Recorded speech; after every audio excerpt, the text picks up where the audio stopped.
જી તમારો પરિચય? વિપુલ ગણેશભાઈ મારવાડી. જી વિપુલભાઈ, આજે તમે ખાસ એસપી કચેરી આવ્યા છો, શા માટે આવ્યા છો? એમાં કે અમારી એક દીકરી છે, અમારી બેન છે, તે 27/6 ને સવારમાં 10 વાગ્યાથી લાપતા છે. તે એને અમે શોધખોળ માટે અરજી બહુ આપી છે, પોલીસમાં અમે ફરિયાદ આપી છે પશ્ચિમમાં, પણ અમારી કોઈ કાર્યવાહી થતી નથી ત્યાં આગળ સાહેબ. તે એના માટે અમે આજે છેલ્લા 10 દિવસથી દોડધામ કરીએ છીએ, પણ અમે કોઈ જવાબ નથી આવતા. જેની પર શક લાગે છે અમે એ લોકોને ઉઠાઈ જઈએ, વાતચીત કરીએ એમની જોડે, કોઈ યાદ ચલાકી નથી કરતા એમની જોડે. અમે છતાંય અમારી ઉપર અરજી ઊંધી લખવામાં આવે છે કે તમે એ લોકોને ઉઠાઈ કેમ જાઓ છો. આજે અમે ડીએસપી ઓફિસ સાહેબને તે આવેદનપત્ર પાઠવા આવ્યા છે કે અમારું સાહેબ કોઈ નિયમ કંઈક એનો નિકાલ લાવે. છતાંય દીકરી સાહેબ 18મું વર્ષ ચાલે છે એને. અમે રહીએ છીએ પશ્ચિમ વિસ્તાર રાજુનગરમાં, ટેલિફોન એક્ચરની સામે. પોલીસ સ્ટેશનમાં ફરિયાદ કરી તો શું કહેવું? પોલીસવાળાએ અરજી લખી છે ને કે ભાઈ અમે 2-3 દિવસમાં કે ટ્રેક પર મૂક્યું છે કોલનું કે તપાસ કરીને પછી કહીશું. પછી અમે ફરી બીજા દિવસ પાછા બોલાયા એમને કે તમે ઝલકે જઈને ફરી લખાવી દો એકવાર કે. ત્યાં અમે પહેલાં દીકરી આપણી અહીંયાથી ગઈ છે. દીકરી 27/6 ગઈ સાહેબ. 27/6 સવારે 10 વાગ્યાનો ટાઈમ હતો.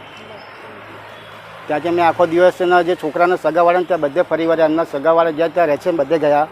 એમના સગાવાળાને જોડે લઈને ગયા છે અમે. એમની દીકરીઓ રહે છે, એમના કોઈ હગા રહેતા તેમ બધે તપાસ કરીને આવ્યા છે. એવા અમને એવા જવાબ આપે છે કે હવે કોઈ આવ્યું નથી, પણ આવશે તો અમે તમને જાણ કરીશું કે. ને એ લોકોએ આજે અમારી ઇલાકામાં કંઈક 3જો-4થો કિસ્સો કરે છે આવો. તેથી આ કોઈ પબ્લિક જાગૃત થતી નથી. અમારે જાગૃત થવું છે આ વખતે. એમનો કંઈક અમે રસ્તો કરીશું કંઈક. તમારી માંગણી શું છે? અમારી માંગણી કે છોકરી અમને પાછી લઈને આપી દે અને એ લોકો પર કાર્યવાહી એવી કરે કે એ લોકો અહીંથી ઘર છોડીને જતા રહે.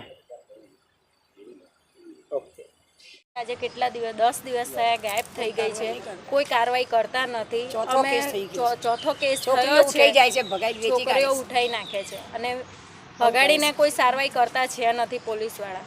કેટલા દિવસથી આજે 10 દિવસથી બધા છોકરા દોડ કરે છે, કોઈ કાર્યવાહી કરતું નથી. પોલીસ વાસે અમાર નથી કરતા, એટલે અમારે અહીંયા અમારે કંઈ જોઈતું નથી. અમારે ખાલી દીકરી જોઈએ છે, અમારી આપી દો. એટલે અમારે છે કઈ સુધી પહોંચવું પડ્યું. બાકી એ જ પોલીસ વાળાએ ત્યાં કાર્યવાહી કરી હોત તો અમારે અહીંયા આવવાની જરૂર જ નથી. કરી જ નથી અમારી કશું.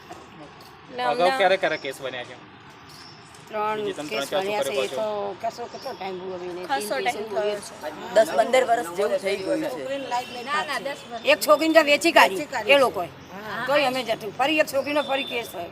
આ 3જો કેસ થયો. અમારી છોકરી એવું કશું હતી જ નહીં એવી. એ લોકો કશું કરાવીને છોકરીને ભાગી ગયા લઈ. મા વગરની છોકરી છે, મા વગરની છે. કેટલો ટાઈમ થયો? આજે 9 દિવસ થયા, કાલે 10 દિવસ થશે. છોકરીની કોઈ સારવાઈ નહીં, કઈ પત્તો નથી. પશ્ચિમ પોલીસમાં રજૂઆત કરી તો પોલીસે શું કહ્યું? પોલીસે કશો જવાબ જ નથી આપ્યો કે કરીએ છે ને અમે આવશે એટલે તમને જાણ આલીશું. શું નડિયાદની પોલીસે છે નથી ને?